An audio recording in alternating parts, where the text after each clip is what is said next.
and make sure you have 5.1 or higher on Android. Okay. All right, well, it seems appropriate that I've forgotten to hit the stream button. And but we're only 3 minutes into our official start time, so maybe I can save this here. There we go. We have been streaming on audio, and now we should be doing video, and I am collecting disconnections periodically, so I can feed that to Telmex and say, hey, what's going on here? But we are live! We have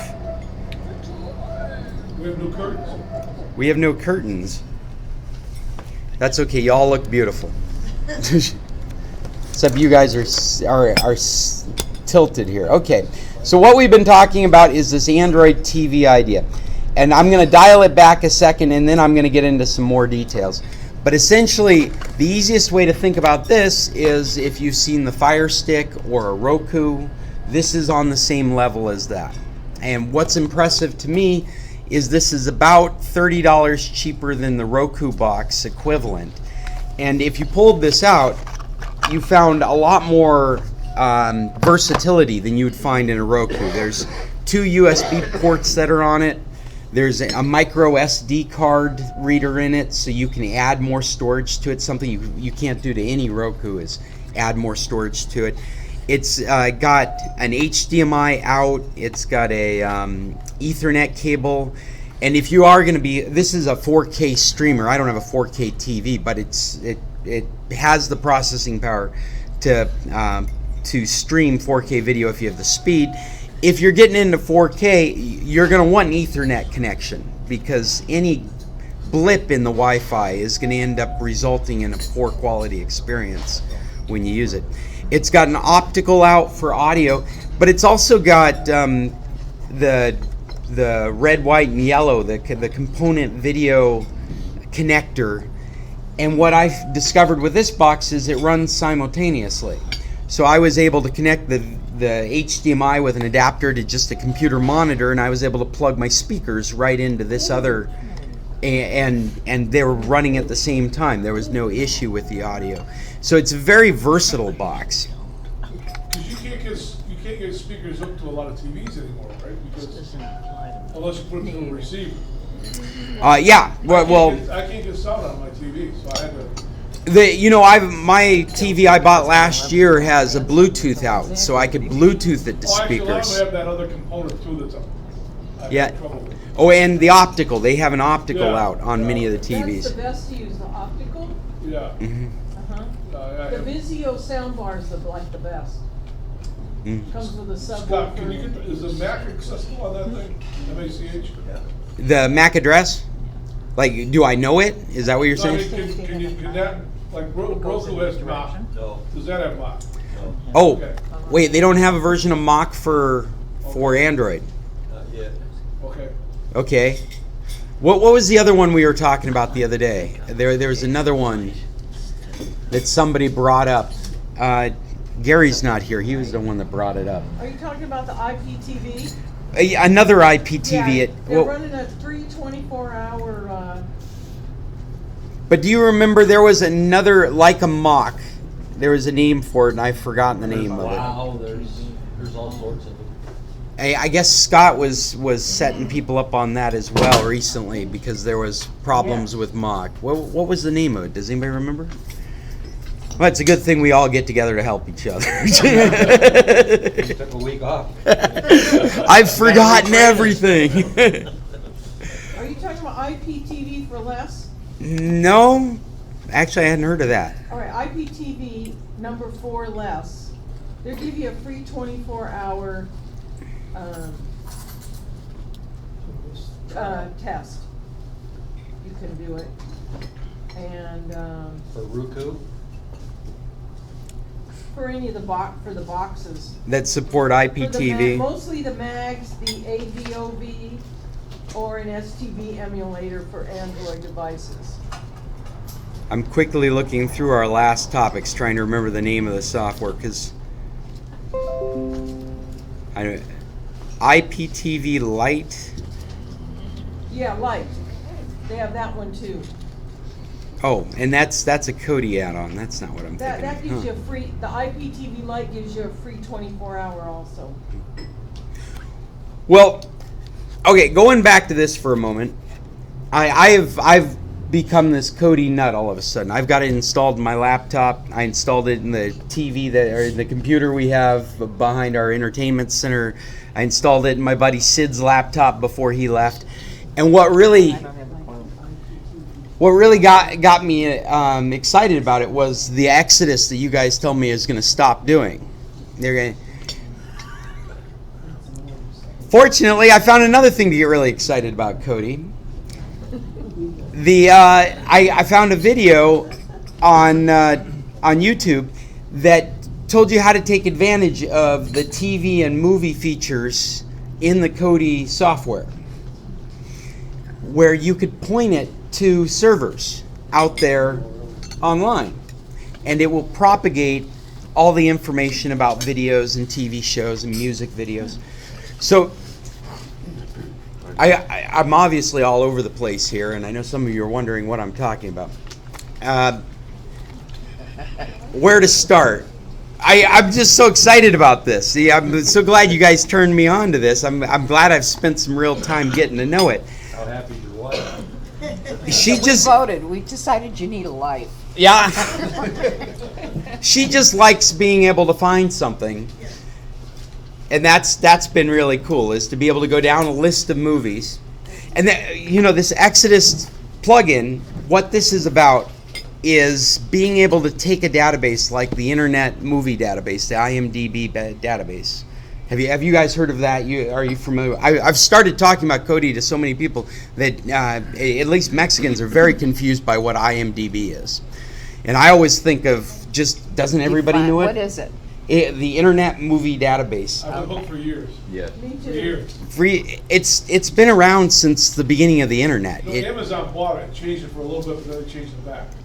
But it is one of the original websites that people would go to on the. When I was in college, it was one of the few independent websites that people would go to that weren't part of research or government. It was an entertainment website, and what they do is they keep track of every movie that's ever been produced, all the details about the movie, including the actors and the producers and the years, and they make this matrix of people's work. So you can look up an actor and you can see every movie they were in. You can click in a movie that they're in and you can see all the actors that were in that movie, and you can follow another actor and you can see all the movies they were in the TV shows. All this information is out there online in this database. It's considered the essential source for that kind of information. And what this program, very similar to Plex, will do is it will go out and it will grab that information and put it in front of you. And that's one aspect of this Exodus plugin, is that you're able to browse through lists of movies, like playlists of movies, playlists of TV shows. And when you come across the show, what you're looking at is cover art that's been provided by IMDb and a synopsis that's been provided by IMDb. The list of actors that are there, the year it was produced. Then when you click on that, and it's just that easy. When you get the list and you click on it, what Exodus does is it takes that information and turns it into a search query. It sounds more complicated than it really is. I mean, you're just clicking a button. What it does is underline, takes that information, spits it out to the internet in an algorithm that searches about 40 different sites where they're notorious for hosting, bootlegged stuff, right? And stuff like Putlocker and Y Video and G Video. These sites that are really well known for sharing copies of stuff that corporations are probably not happy are out there. So when you click on, you see a movie. My best example is you go into movies, go into genre, go into action. You see a list of all these recent movies. There's Doctor Strange. Click on Doctor Strange, and you wait a few moments, and then what comes back to you is a list of a dozen or more places. And you just start clicking on places. And typically at the top of the list is the most likely place that you're going to get this movie from. The best quality too. The best quality. It takes that location as a stream, pushes it over to the KODI media player, and now you're watching the movie. It's kind of a tie between a downloader and a home theater. Well, it's a home theater software, access to movie and TV database, plus a downloader, all wrapped into one. And why I get excited about it is because these are 3 activities that you would do independently, and you would spend time doing. If you did, I mean, I've told you guys before, I download all my content. Everything that we watch in the house is some file that I've taken off the internet. It's a TV show, it's a movie, it's something, it's a cartoon for my kids. But I've intentionally gone out and found it and downloaded it and stored it on a hard drive so that we could watch it later. This is being able to pick and choose, do searches. I didn't have to browse through movies. If I knew a movie title, I could put it into a search and it would come back with the likely hits. And I could click, and then all of a sudden I've got a list of places where I could watch it from. Click again, now I'm watching the show. It was almost so easy that I would get bored with the movie. I wanted to go back to playing with the device, right? I'm so used to like tweaking and making things work and getting it all lined up that when I was able to just go bam, bam, and now the movie's playing, my wife's like, leave it there. I'm like, well, come on. I mean, there's 1,000 other things I can do with this. Yeah, but. Well, and then to add to it, by turning on a location of storage, like I said, this comes with 2 USB ports. And I haven't done this with this device yet, but I assume it works because it's worked on all the computers that I've been doing it with. You could right-click on that same content and choose to download it. So if you're concerned about your internet connection or it's buffering, it's not going fast enough, you can just choose to let it download in the background and come back later and watch it. Scott, Yeah. Is the Exodus a free download? It's a free add-on to the KODI software. Oh, to KODI, okay. Yeah. Okay. And it's important to make that distinction because this is an Android box. This is, if you think about Android on your phones or your tablets, there's a Google Play Store in this, and you can have access to all that software. Thousands and thousands of titles are available to an Android platform. Outside of this whole experience I've had with KODI, KODI's just one application. I mean, for me, it was the selling point for buying this is that it came preloaded with You've KODI. got your browser on there, you can you can do your internet on your 55-inch TV with it. That's right. You've got a browser just like the browser you'd have in your Android tablet. You're able to look up web addresses. You can surf the internet. There's a YouTube app in this, so you can surf YouTube with it. If there wasn't, you could add YouTube right from the Google Play Store or whatever Play Store you happen to support. I'm sure you could install the Amazon App Store as well. If that's the other thing. Now you've got the best of 2 worlds with this one. KODI, you can't use Amazon. You can in the UK and Germany. There's those versions, but not the US. Okay. So you go to your Android side of the thing, install Amazon Prime right on there. You can watch all your Amazon movies. Hulu Plus also won't install in KODI, but it does install on the Android. As well, this particular device, and I don't know if this is true of all the Android TV devices that are out there, came with a program called Media Player, some generic named Media Player, and I'm able to do AirPlay to it from my Apple device. So I can, when this and this are on the same network, the Media Player on my iPhone shows that I have another place that I can send audio to, and I just hit that button and it immediately starts coming out of my TV set, which was pretty cool. It's like, hey, I want to take my headsets off and listen to it on the stereo, and it was as simple as hitting the button on my phone and turning on the TV, and now it's on the TV. And what does this cost? 1,300 pesos, so like $65. sent to my door here in Mexico. So I thought that was really impressive. Now, there was a lot of interface problems. Like I said, you need a keyboard with it. Android on a touchscreen is beautiful. On a TV, there are places you cannot reach with a remote control. Where you plug in a keyboard and a mouse, and you immediately have a mouse pointer. I mean, all of a sudden, I hooked it up in my office on a computer monitor and some speakers. And I hooked up a keyboard and mouse, and all of a sudden I have a workstation. I was able to do web surfing, and I was able to load a variety of different apps. One of the first things I did, and I learned some new stuff from this too, I loaded Microsoft Word for Android. You know, there's a version for Microsoft Word. And I couldn't get access to it. And it occurred to me, it's the first time I've tried to use Microsoft Word from Android. Apparently, on my iPhone, I can use it for free, and on my Windows computers, I can use Microsoft Word Mobile for free. Just by having a Hotmail account, I'm allowed access to it. But on Android, you have to subscribe to an Office account to be able to use Microsoft software. And I didn't realize that until I tried to set that up.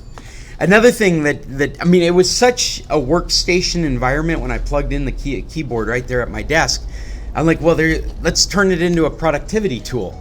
So the next thing I downloaded was Google Docs, which worked beautifully. I mean, it was the exact same experience. I was able to work on documents. Just the Google. If any of you have used Google Docs, you would be bored, because there is nothing to compare. It is exactly the same experience. I'm like, well, great, maybe I can print. I can't print. I downloaded the Android printer for my Canon printer, which works on my kids' tablets, works on my wife's phone. It didn't work on this. I could not get anything sent over to the printer from this. Though I could just reach over to a computer and pull up Google Docs and get the document I was just working on and print it out from there. Just very interesting experiences for $65. I think it was a great purchase. The interface is my biggest frustration. KODI is the most used application on it at this point. KODI, being a home theater software, is also a platform. So I was describing Exodus, which is one piece of software, but there's hundreds of pieces of software that have been written to run in KODI. Radio programs, radio streaming programs, movie streaming programs. People that maintain websites of old movies will build an application that will fit into KODI. There's some IPTV apps in there you can watch. I found one yesterday. It's called Made in Canada IPTV. Okay. And it's got every sports channel. It's got every network.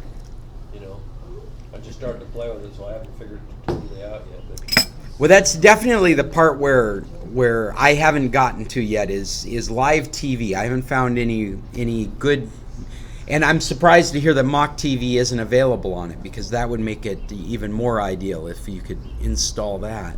US TV Now is. Oh, that's right. There is a US TV Now app for Yes. KODI. you get 6 channels for free. Yeah, the other place to look is in But they won't Phoenix. give it to you on Android.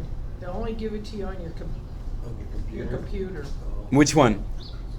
US TV. US now. TV Now. Well, there is a Well, like- US TV Now KODI add-on. There is, but it's not free. Oh, okay. So- It's not free. The only one they'll give you the free 5 channels is on your computer. They won't give it to you on Android. Oh, okay. And they Yeah. won't give it to you on KODI either. If That- you go to the KODI, it'll tell you that it's paid.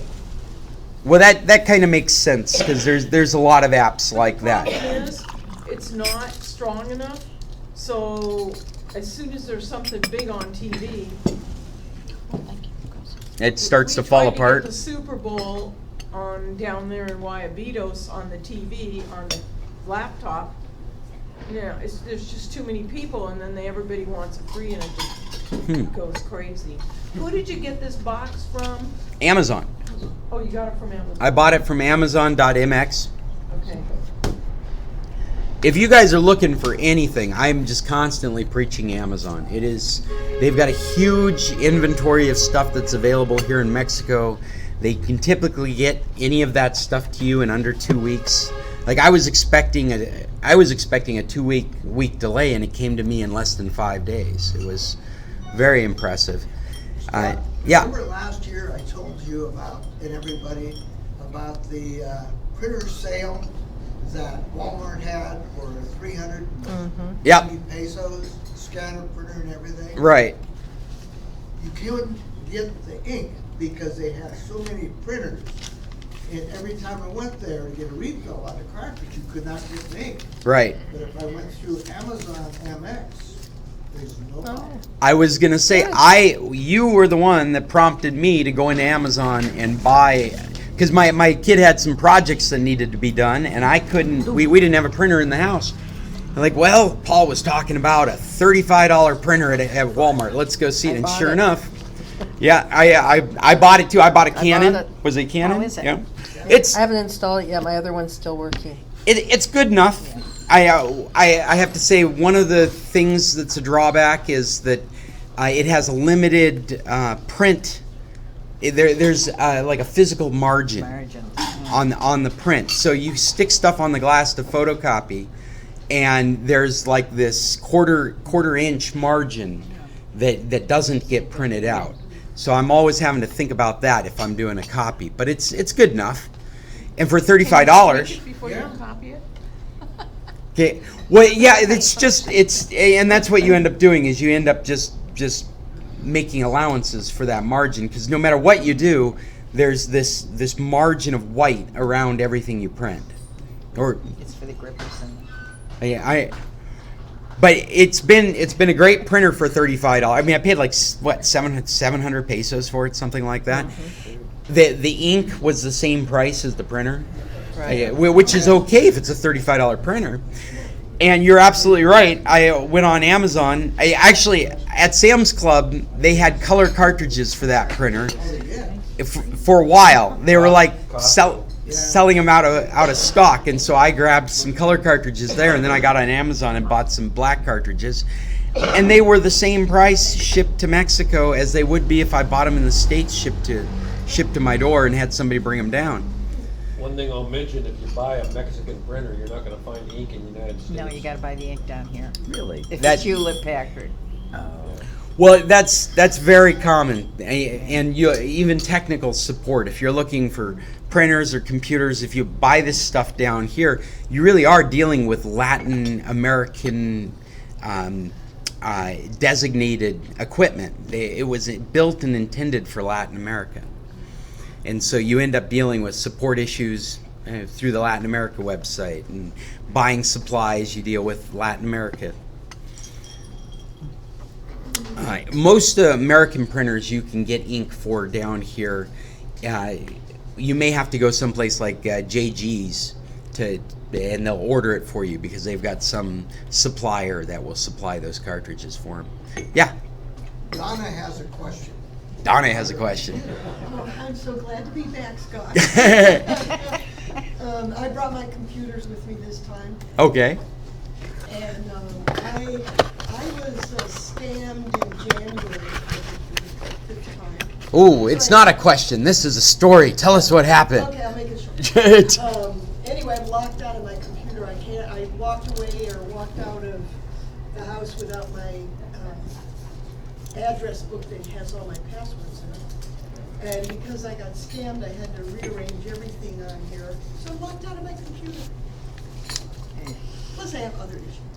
Wait, you're locked out of your computer right now? Yeah, what happens is, I changed my password, and I've gone through this thing a couple of different times, and then it'll give me a hint, which is the password. I put the hint in, and it brings me back to like, do I want to restart, go to sleep, or shut down?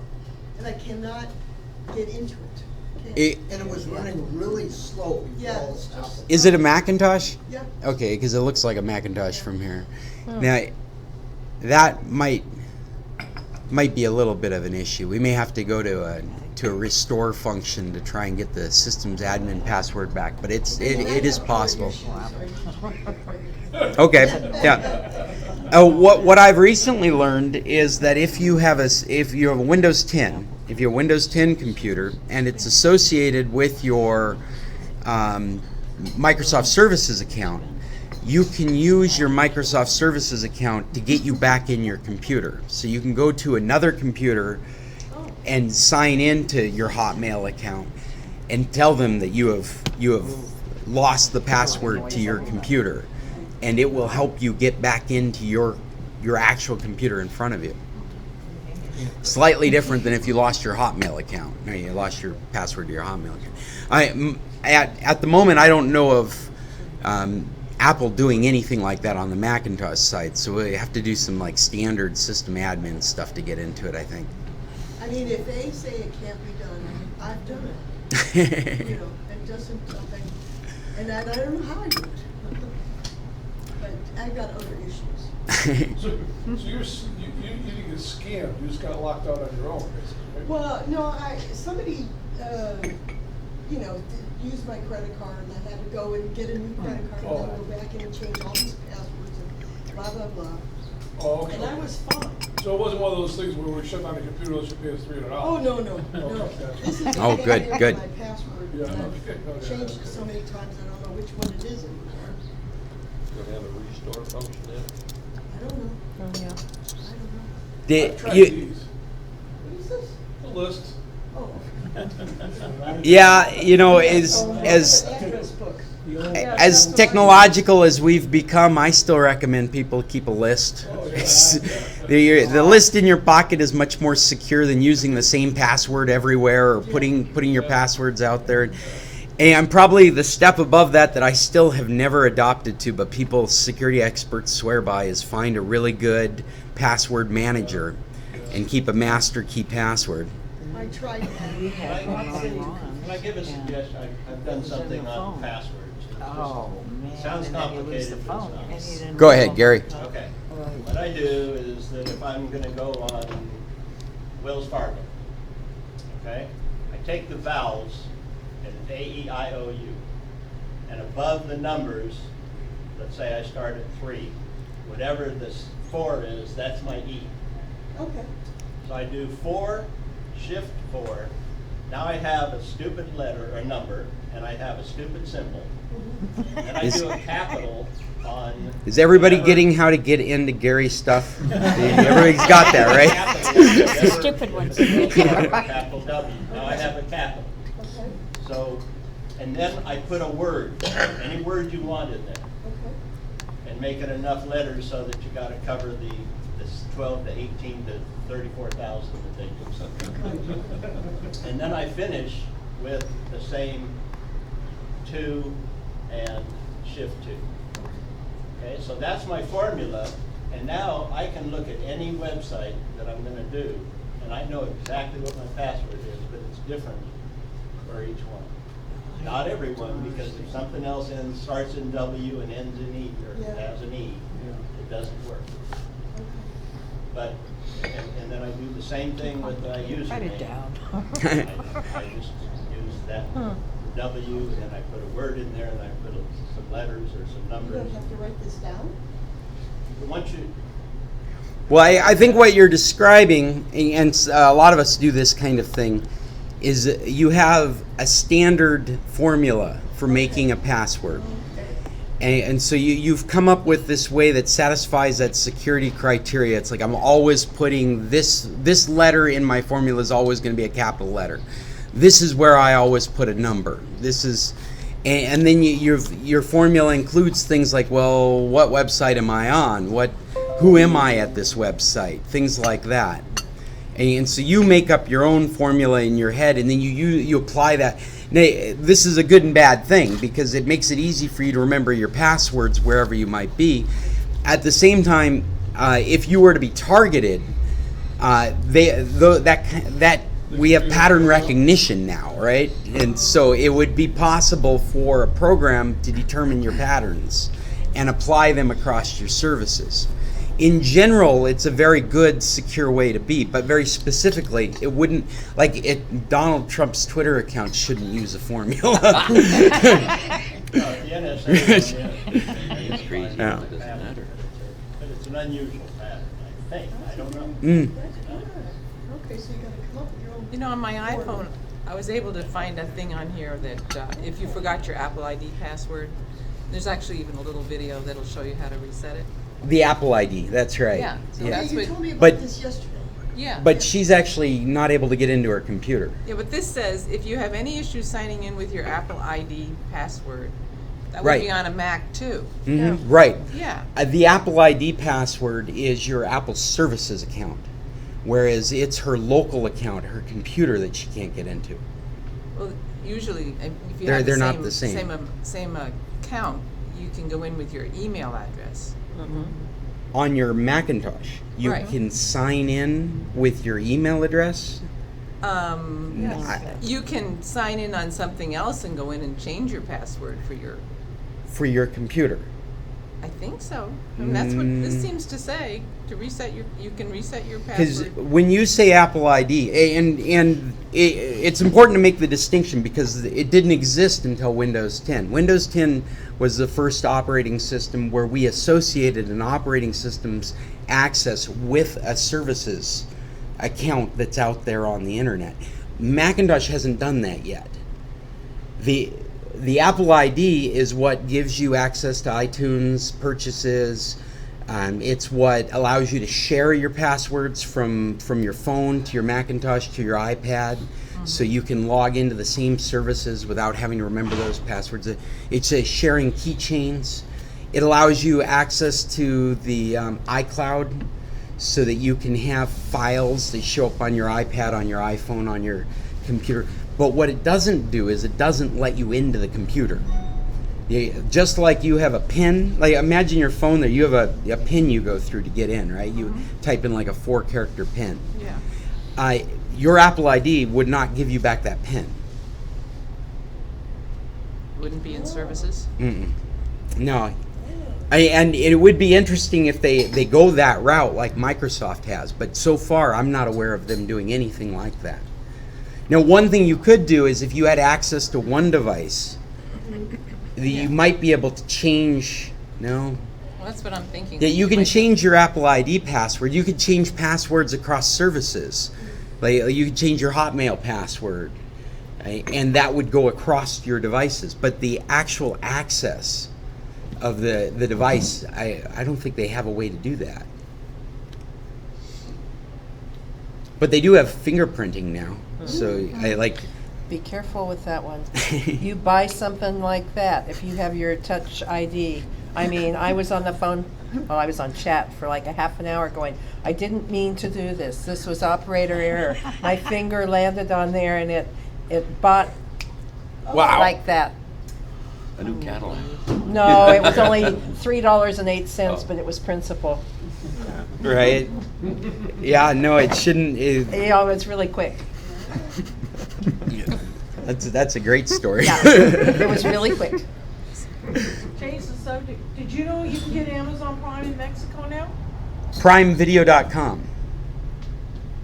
That's what this is? I think so. Yeah, Prime Video. Yeah, Also shipping. And they have a deal for 1 year for 449 pesos. Oh, well, this is Wow. new. That's good I to just hear. went Breaking $20? news, people. No. So does that mean that the free shipping I was over? just on here looking for your box, Yeah. and I found your box. Yeah, it says exclusive Amazon original series with Prime Video. It says free shipping within 1 or 2 days on shipping from Mexico. You're on Amazon.mx, Ahora in Yes, Mexico. Amazon.mx, it says free. Hey, you're right. It's right on the front page. Yeah. They must This have has done just happened. Yeah, that's great. So, does that mean that there's no longer free shipping on 600 or more? it. says start your free trial period at the end of your Because that would 30-day suck. trial. Prime annual will be MX, they crossed out $8.99 to MX $4.49 for the first year, which will automatically be charged to your credit or debit card.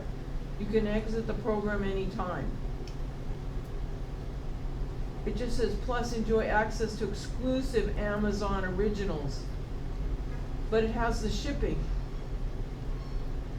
Free and fast shipments with no minimum. Not streaming. Wow. That's amazing. So we're gonna be buying cables, right?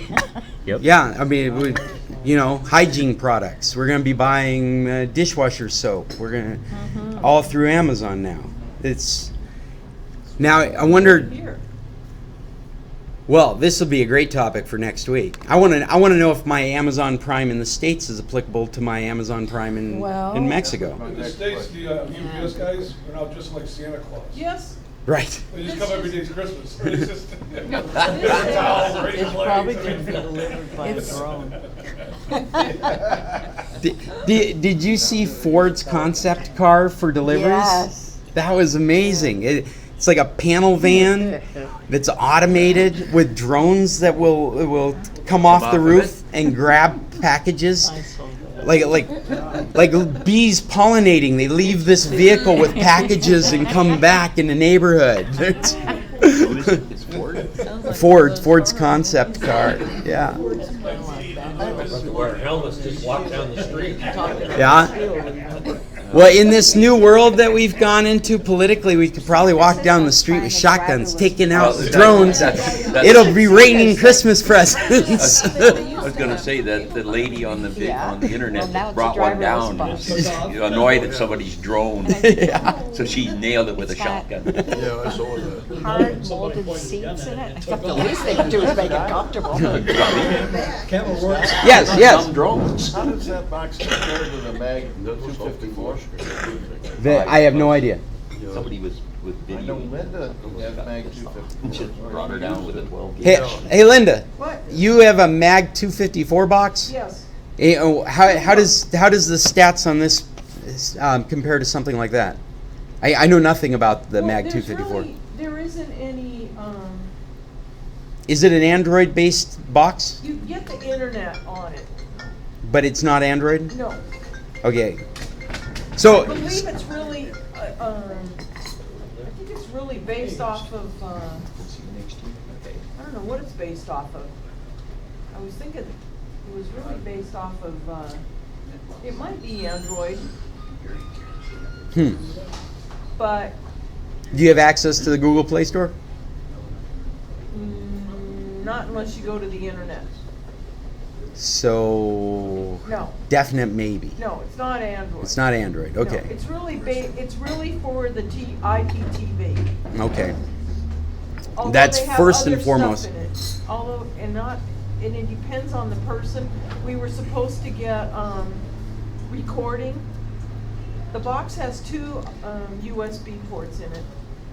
Okay. One for a little antenna, and they have a special antenna if you do it wirelessly, which doesn't, the new ones work better wirelessly than the old ones. You really need to plug it in and have an extender. I have an extender and I have it plugged in. So that because especially here because of the walls. Right. Yeah.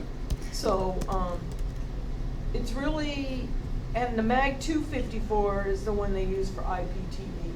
I'm looking up the Mag 254 right now, IPT What service set-top do you box. It's on Infomir, INFOMIR.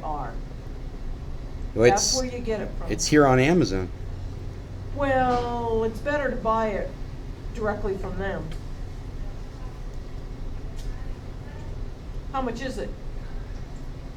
I'm waiting for our internet to come back. It's very iffy. What Yeah. IPTV service do you subscribe to, Linda? Well, it isn't legal. Duh. Well, let's stop qualifying stuff like that, because I mean, who knows? Maybe We're it's on the internet. there's a country somewhere where it's probably Let not me just illegal. say, Yeah, you're on camera. if you're only into legal, then forget it. But you're talking $80 a year, and I have somebody that just bought 4 of them, and it runs it back down, all the way down to like $40 a year. They bought 2 for them and 2 for their son. And, I am looking at the Mag 254 with Wi-Fi module on Amazon right now, and it's $80 in the States. right. And I don't see any So real. basically, it's the same price because they charge $75 and then they charge you $10 to ship it. So, from New York. The box is made in Israel. So everybody in Europe uses it. I mean, you see it all over the place there. What's it do? It's for the IPTV, and you can put in up to 8 different IPTV. It's got to have a proprietary operating system, because none of the comments here and what they've written here reflect anything like people are able to add their own software to it. I read something that you can now put KODI into it. You did? You can put KODI into it? Yeah. I didn't know that. Well, that would add a lot of Mag value to it runs at this Linux. point. You can use the IPTV in KODI, but I don't think you Your can Mag use the runs Mag Linux. box. I might It runs be wrong. Linux, so it's just. I thought that. I mean, Android is Linux, but it must be running a Linux proprietary Yes. build of But Linux. to answer your question, they fixed it pretty well. It still freezes, and because here we don't have a fast internet, you sometimes get the talking, and then you get the freeze on and then it'll all of a sudden catch up. But to me, I definitely had a lot of those experiences with KODI. That KODI happens does as well. the same thing. Yeah. It's Mag, really prominent when you first start when you first Yeah. start a show at the first few minutes until the buffering catches up. It really. Yeah. that they have drastically fixed it. I mean, we watched the whole Super Bowl with no problem. I had a neat experience with this box running the latest version of KODI, because when you open up the media player KODI, it's got categories that are predefined, and so they've got like movies and TV shows and add-ons. And when you first start it up, movies is blank, waiting for you to do something with it, and TV shows is blank, and music videos is blank. And all I cared about was that Exodus add-on, so I immediately just removed all these extra categories. And then I was flipping through some KODI YouTube videos, and this guy comes up and he's like, I know how to make KODI 17 one of your favorite versions of KODI ever. You think it looks blank, but all you need is a source for videos. And he provided about half a dozen links to websites out there that you could follow the link yourself, and you'd find a list of probably bootleg content just open in the air on the internet right there. You could click on the link from a web browser and start watching the movie. But you take that web address and you stick it into KODI as a video source, and you say, these are movies, these are TV shows, this is a site of movies, this is a site of TV shows. And KODI goes out to IMDb, identifies every one of those videos on the website, and brings it to you with all that data. So you're flipping through an inventory that doesn't reside in your system. It's out there on one of these sites.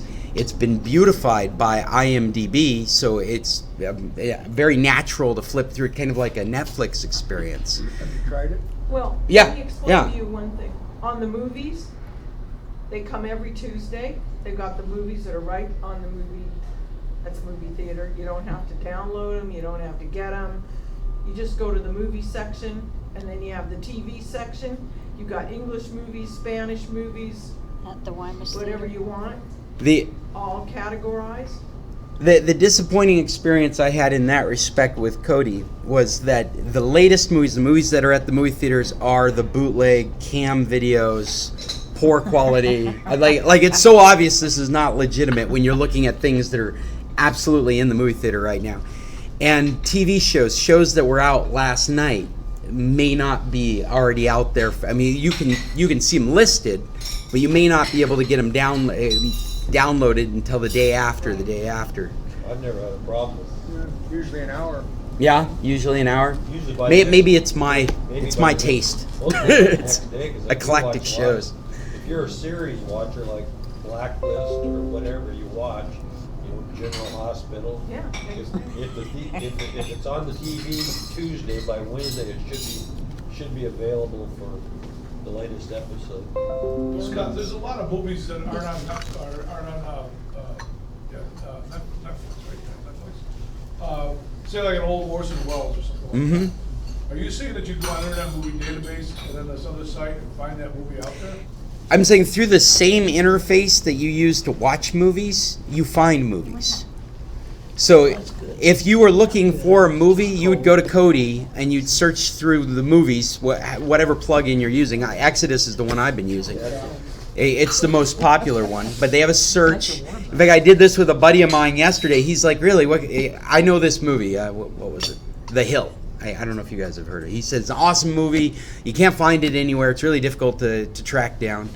And so I stuck it into the KODI search, and it immediately popped up. Now, I expected that because if people know about the movie, it's going to be in IMDb. So, of course, it's going to be there.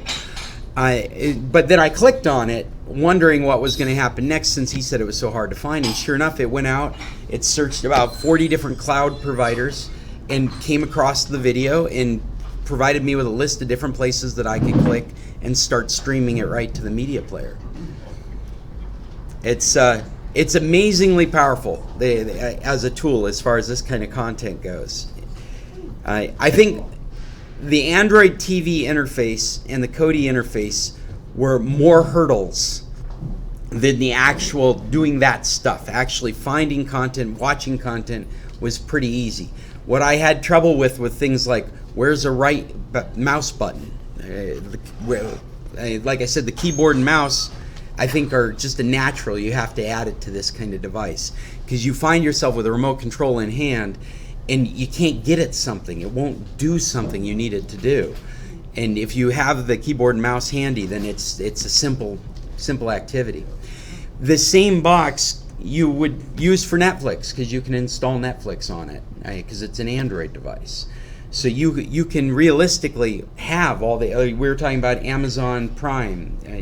Of course, here in Mexico, you'd have to be streaming. Maybe that's not the case anymore with this new video offering.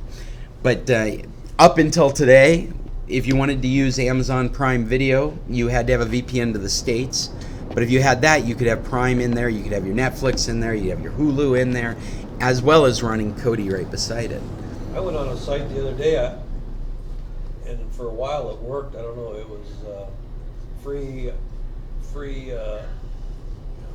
DSLs for the USA. DSLs? Or DLN, whatever you're doing. DNSs, excuse me. Oh, DNSs, okay, yeah. I'm 65, 66. I don't even remember how old I am. Anyway, I got a free DNS off of that, and I was able to stream ABC and NBC. Yeah. From my brother's Dish account, with U.S. content. I have a off-subject question. Oh, sure. I have a DVD, and I was trying to play it in our DVD player, and wasn't sure whether it's the DVD had a scratch on it, or actually it was the DVD player that's getting old. In any case, what I would like to do with this DVD is somehow put it on a hard drive. Mm-hmm. I have a Mac. Mm-hmm. It doesn't have a slot for it. I also have a Windows 7 computer that's been, it just recently got a new hard drive, but that's all But it it has. It plays- doesn't have anything else on it. Oh, it doesn't have a DVD player on it? Well, it has the media player, the Windows media player on it. That's about But it. physically, the drive, you have the drive? It does have a slot for it. Okay, there is a really good, slightly complicated, but free software called Handbrake that you could install in that computer, and it would allow you to rip video from the disk to a file. Okay. Yeah. And then, Handbrake. you want to spell It's that? not that difficult, really. It's gotten easier. It's just I know that when people look at it the first time, they're a little bit overwhelmed by the way it looks because it's got options in it that aren't very intuitive. You want to spell that? Handbrake, HANDBREAK. BRAKE. AKE, yeah? Handbrake. Handbrake, okay. So I shouldn't spell it for you. I do it with Google. Voice. Okay. Good. 'Cause I People don't ask wanna- me all I the don't time wanna how to lose spell this something. I DVD. spell it with Google. Yeah. But yeah, there's a good starting point. Even some Google searches about Handbrake might come up with something, because there's easier software out there. There's stuff where it's just a one button press.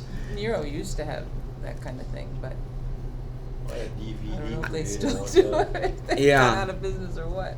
Yeah, and there was like DVD Genie, stuff like that. I mean, there are some one button click solutions out there. It just Handbrake's the first one that comes to mind because it's free and it's cross platform, and I have the experience with it. Uh-huh. Good. But that would do it. If it can read the disc, then you'll be able to turn it into a file with that software. And then what do I do with the file? What did you want to do with Well, I it? want to be able to see it. Well, you play it. yeah, you could stick it on a USB drive and move it to wherever you want to watch it. That's what I was thinking. I If would be able to do Apple Play if I was able to get it onto my Mac. Sure. Yeah, I think that you could use. You need an optical drive to read the disc, so you need to use the Windows 7 computer for that. But then after you have the file, it would just be a video file, and you could stick it on a USB drive and move it over to the Macintosh. That's what I wanted to do, but Yeah. wasn't exactly sure how to go about it with Is there the format strip. issues on the file? Or? There could be. Yeah, there could be, but it's unlikely at this point. The defaults are probably gonna set you up with a video file that's easily readable on other devices. One of the things that's nice about Handbrake is that if formats are an issue, you can dial in the formats. And when you first install the software, it has some default settings. I keep doing this because I'm picturing it in my mind.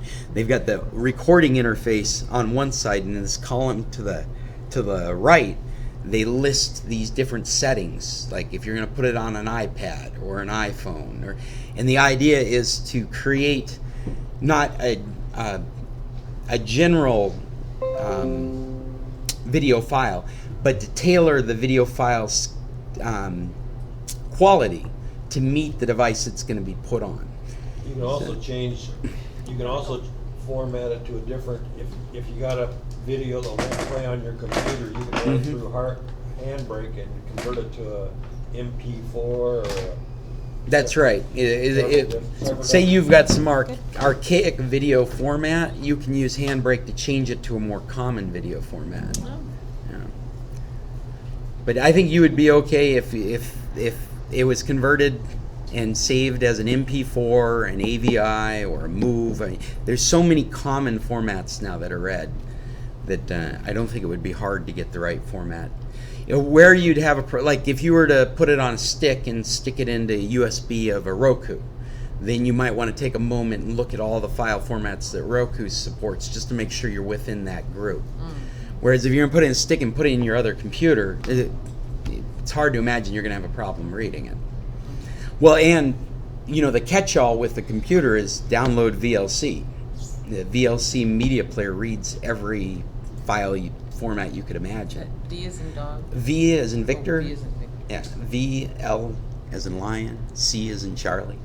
VLC. It's been around for a long time. It's an open source media player. It's a really, really easy to use software. It's been free forever. I love open source software, so I got lots of free stuff to to share. Which site has the best open source? Which one do you use to get your open source? Oh,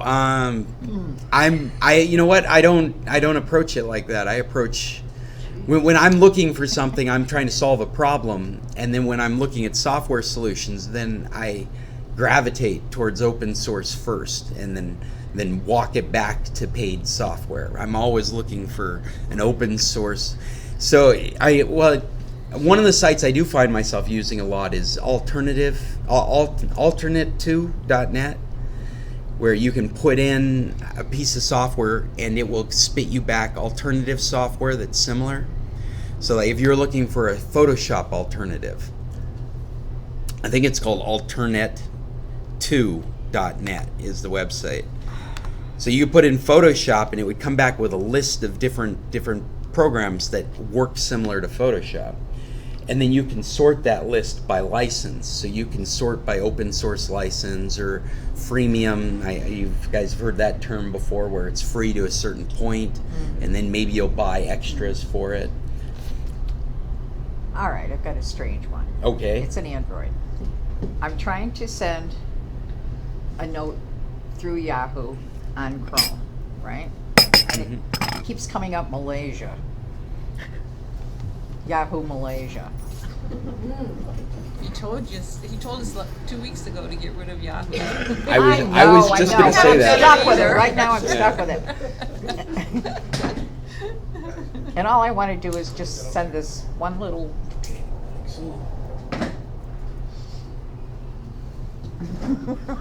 Well, for some reason, it's come up with the international. I mean, I recognize it. No normal person should have to recognize it, but for some reason. He's abnormal. Abnormal person. Yeah, well, I mean, it says right, it's got M and a question mark and a dot, and then it says INTL equals MY. Now, that's obviously the international language is going to be Malaysia, right?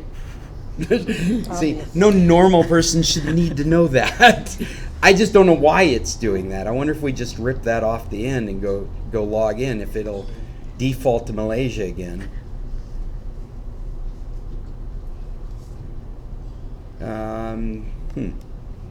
Or just put EN in there instead. Right? Yeah, I've played that game before too. Maybe. Maybe.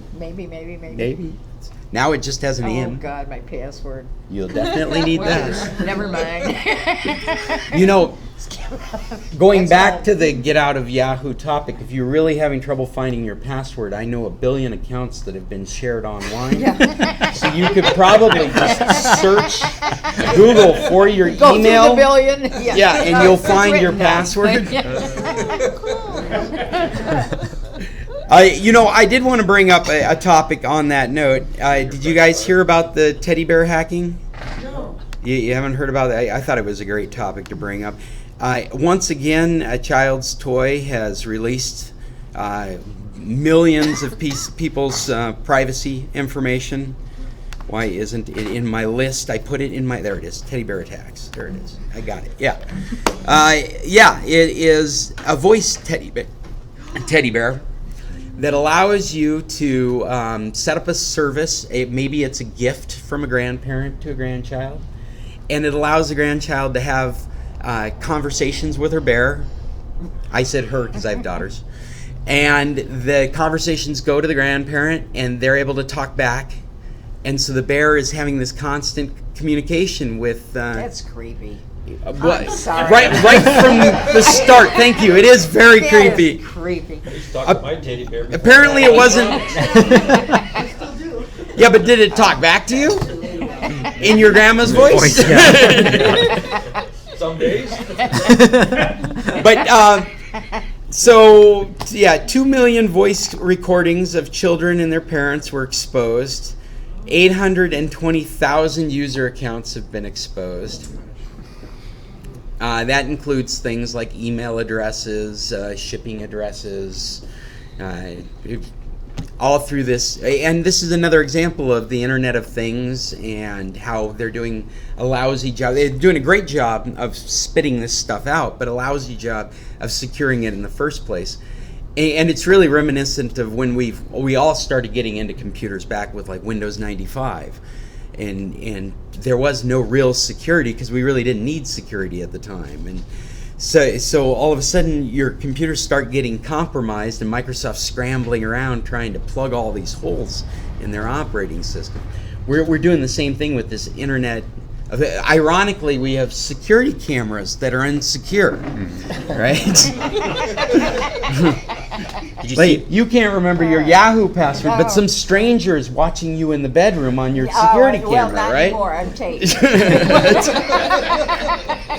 Did you see the Consumer Reports released a standard for the Internet of Things to make them more secure? They want everyone to join in. They just released the standard yesterday. Oh, interesting. Yeah. Yeah, I'll take a look at that. Yeah. That's what they need. Is Exactly. They need like a mandate if you're gonna.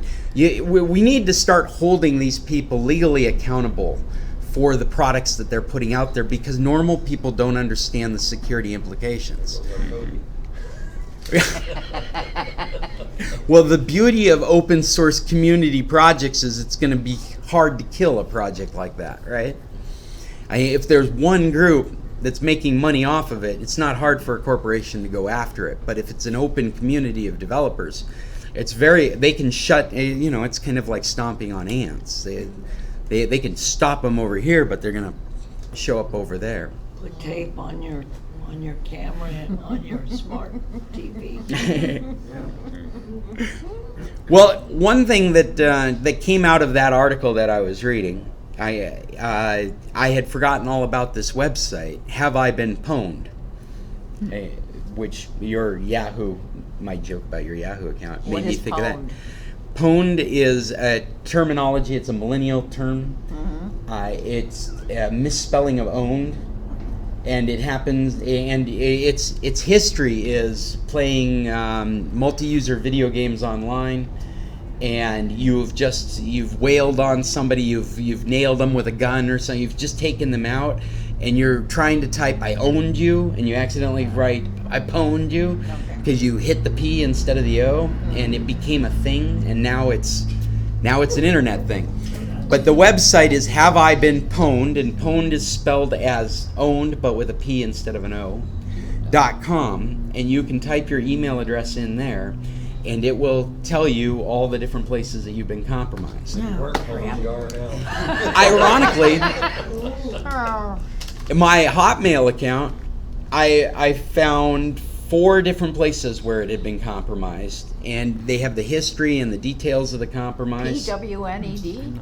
Yeah, PWNED. It's owned but with a P. Have I been pwned? All one word .com. Lowercase? Yeah. and so I was really I put in my old Yahoo account, and it came back as never having been compromised. Oh, good. Well, it's not true. How do you know? Well, because Yahoo sent me a notice saying it had been compromised. I mean, it's 2 years late. The notice should have came to me in 2014. All right, if you're stuck with this account, and I am because of... You're not. Well... You're not. To an extent... Get out of this account. Maybe they thought you were the person that owned you. Yeah, it's possible because my Asus doesn't like to recognize the Android. So that's possible. There are other issues when you're picking an email service, and we've mentioned them before. You've got personal privacy issues with Google. You've got marketing issues with Microsoft. There's tie-ins to these services. You have to make all those decisions. But the decision that you should make right now is to stop supporting Yahoo. All right. When I was on Google, Gmail, I got something pwned possibly. I don't know. Yeah. But they reversed all my email addresses, and it was sending notes that I had sent to my kids, to business people. I mean, fortunately, I didn't say anything bad about anybody. But I can't promise that any of these services won't get compromised. Wanted to know why I was picking up him at the airport. The point we're making with the Yahoo is they were compromised and they didn't tell anybody. And that's the reason you need to get out of it. Yeah, 2 years later. Well, after they had to disclose it in a sale to Verizon, which cost them like $350 million. Right? The only reason we know about it is because of the Verizon sale. They kept it secret because they didn't want their value to drop before the sale. These are reasons you walk away from a service, is because they're not worried about you. Google can get compromised, Hotmail can get compromised, any of these services, but what they do right is they let you know immediately that you're vulnerable. And Yahoo intentionally left you vulnerable without your knowledge because they were worried about their value. Those are grounds to walk away from a service. They need to know that people won't tolerate that. Yeah. Go ahead, Paul. I have Yahoo, but it's the address is gsbglobal.net. So I mean. Yeah. All that means is GSB Global outsourced their email services to Yahoo, which is something that Yahoo did for a while. I got it through AT&T. Okay. AT&T assigned me that. Yeah, and you might find that because you were around for all those transitions, that they have an ulterior email that you can use now. Like you could give up on the Yahoo. Maybe you can get an AT&T account, winning. or you can get. That's all it means is you don't win. Well, hey guys, I hope you Thank come you. back again. Oh, yeah, Yeah. Yeah, we don't For a bite. few weeks at least. What? Say again. We'll be in town for a few weeks at least. We'll see you again. Excellent. Yeah.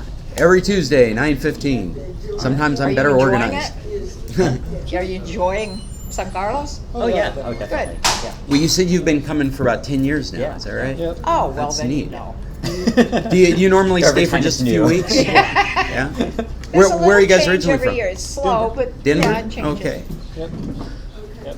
How'd you find San Carlos? Sorry to play 1,000 questions. Oh no, it's a weird story. I am a game developer, and someone else was looking for a cheap place to live, and he found the Ranchitos. Yeah. Okay. And, like talked it all up, and so we came down here to look around, and we ended up in the golf course. Okay. But yeah. Hey, random. slow internet, but Yeah. but nice place. Yeah, nice Yeah. nice gated community. Yeah. Very cool. Yeah. It's a good place to be. The internet's almost as fast as our internet in Yeah, Denver. we live on the edge of Denver, and we only get 7 megabit. Oh, we okay. get 10 here, so it's Oh. faster here. That's For great. half the price. It's only 20. It costs us 45 there. Right? No, they've got a pretty decent package. They've done a good job. When the cable company came in to compete with the phone company became a good place to do service with. It's they've got good customer support now. They've got people that'll run around and fix your connections. Nice. Yeah. Thanks, Scott. Very cool. You're welcome. We'll see you next week. Will you be able Green to Valley do Ranch on the anything with far east Donna's side of computer, town. do you think? Sure. Yeah. Let me take a look at it. Oh, really? Well, this has been the San Carlos Computer Club. I am Scott Stimson from International Computer Solutions, and I'm signing off of this stream. I know if you're still with us, you've been patiently refreshing and reconnecting the entire time because the internet is lousy here, and I may be sticking around trying to solve this problem. Anyway, if you have computer issues in San Carlos, I'd love for you to give us a call at 226-0209 or get a hold of us through our website at internationalcs.net. You can also, if you have any questions or information or would like to be part of the computer club, you can find recordings like this as well as information at scclub.org. Tune in next Tuesday at 9:15 from Tequila's. You can join us here in the restaurant or find us on the website. I'll talk to you next week. Tech on. Later.